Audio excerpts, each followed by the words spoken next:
মা আমাকে ঘুমাতে দাও। কিন্তু বাবু, স্কুলের সময় হয়েছে, আমার এটা বলা ঠিক না। চলো ওঠো। তুমি আমায় যতই মারো আমি আজ স্কুলে যাব না। মা বলছে অমন বলতে নেই, স্কুলে তোমায় যেতেই হবে। আমি বলেছি না যাব না আজ স্কুলে। যাব না তুমি? মা টানতে টানতে নিয়ে যাচ্ছি তোকে স্কুলে, আর যেতেই হবে তোকে আর স্কুলে। যাও, স্কুলে যাও। তুমি আমার জোর করে স্কুলে দিয়ে যাচ্ছ মা। হ্যাঁ, কারণ এটা তোমার ভালোর জন্য।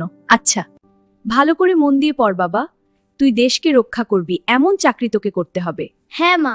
দুষ্টুমি করলে কি হবে? তুই কিন্তু ক্লাসে ফার্স্ট হয়েছে, আর এরকম ভাবেই পড়াশোনা চালিয়ে যা। হ্যাঁ স্যার, আমি চেষ্টা করব।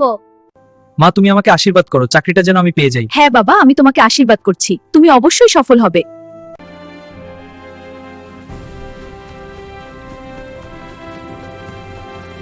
মা, চাকরিটা আমার হয়ে গেছে, আমি মেজর জেনারেল পদে চাকরি পেয়েছি। অভিনন্দন বাবা, আমি খুব গর্বিত।